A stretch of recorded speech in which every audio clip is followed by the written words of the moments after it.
All right, guys, so the first question on your test, the directions were to solve the equation, determine whether the equation has no solution, one solution, or infinitely many solutions. So on this first one, I'm going to start by combining like terms on the right-hand side. So there's an 8 and a negative 3. So 8 and negative 3 would give me a positive 5, and then the minus k on that side, and 5 minus k on the left side. So you can see that we have the exact same thing on both sides of the equation. So that would mean infinite solutions. You could take this a little bit further and add k to each side, and then you would get 5 equals 5, which is still a true statement, meaning there would be infinitely many solutions. Okay, number 2 on your test, still the same direction, so you're going to try and solve this for x. One of the mistakes that a lot of you guys made was you added the 2 plus 3 first and got 5. You don't want to add first. You want to make sure that we are distributing that 3 first. So you're going to multiply the 3 times the negative 2, and that will give me a negative 6x. Then 3 times positive 4, that would give me 12, plus x. You're just going to recopy everything else on the right-hand side. So then the next step you should do is combine your like terms. So you have negative 6x and a positive x. So negative 6x and positive x, that's going to give you negative 5x. And then we have some more like terms, a positive 2 and a positive 12. 2 plus 12 is going to give me 14. And then we're going to recopy everything else that we didn't simplify. So then we have to start by adding the x's to one side of the equation. So I'm going to choose to add the negative 2x to the left side of the equation. That's going to give me negative 3x plus 14 is equal to 22. That's not the only step you could have done. You also could have added 5x to the right side, and then you would have had a positive 3x on the right side. So there's another option. Now I'm going to subtract 14 from both sides. That's going to let me isolate my 3x, so it's by itself. And then 22 minus 14 is 8. And now I'm going to divide by negative 3. And I'm just going to leave it like that. So x is equal to negative 8/3. If you were to divide that out, it would be a repeating decimal, so it's better for you to just leave it in fraction form. For number 3, the first step you need to do is distribute the 6 to each term inside the parentheses. So 6 times 3 is 18. 6 times negative d would give you a negative 6d. And then we're going to recopy everything that we didn't use. And then the second step would be to combine like terms, and this is where most of you made your mistake.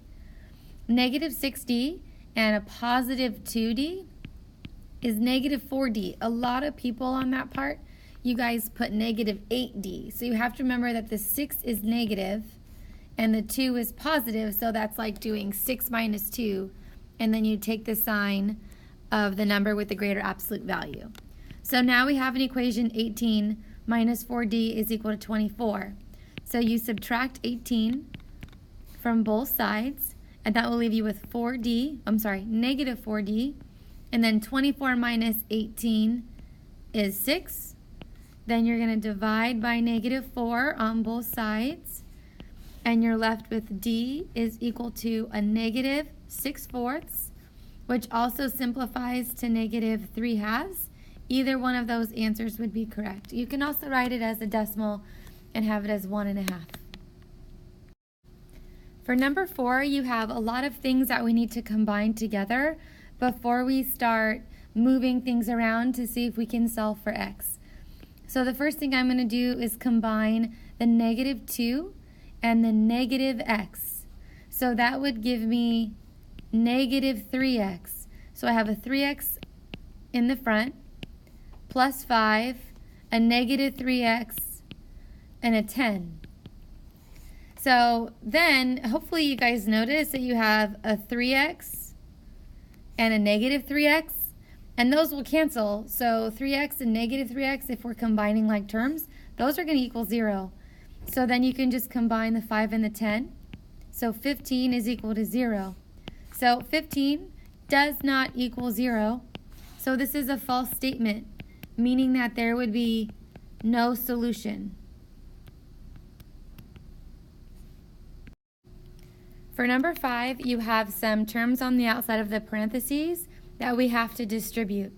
So I noticed that there's a 3 in the denominator. So before I start distributing that, I'm going to simplify by dividing each of these terms inside the parentheses by 3. So 3 divided by 3 is 1, and then the same thing here. And then 9 divided by 3 is 3. So that looks kind of messy. So I'm going to rewrite it as 2, and now we're going to be multiplying that by the quantity of x plus 3. And then on the right-hand side, we're going to distribute the negative to both terms inside the parentheses. So then 2x will become negative 2x, and then we have a negative times 6. So that would give me a minus 6x. So because I divided out the 3 in the first step, now all I have to do is distribute the 2. So 2 times x is 2x. 2 times 3 is 6. And then on the right-hand side, I have negative 2x minus 6. So it kind of looks like there's going to be no solution here. But before you move forward with that decision, you'd have to make sure mathematically whether or not that would be true. So I'm going to add this 2x to both sides because I like to have a positive variable term. So 2x and 2x is 4x. The 6 stays. These two 2x's became 0.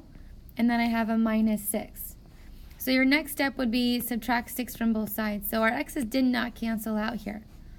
4x is now equal to negative 12. So you want to make sure you're adding these down. So negative 6 and negative 6 is negative 12. And then we're going to divide by 4 to isolate the x. So x was equal to negative 3. Okay, for number 6, we have 2n minus 3 is equal to 6n plus 9. So again, to keep a positive variable term, I'm going to subtract the 2n from both sides of the equation.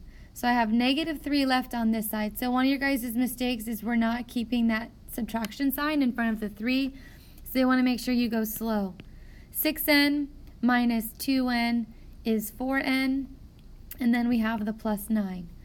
So next you're going to subtract the 9 because you want to isolate the variable term.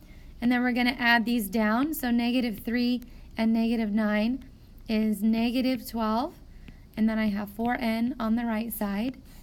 Now we divide by 4 to isolate the n. And your answer would be negative 3 is equal to n.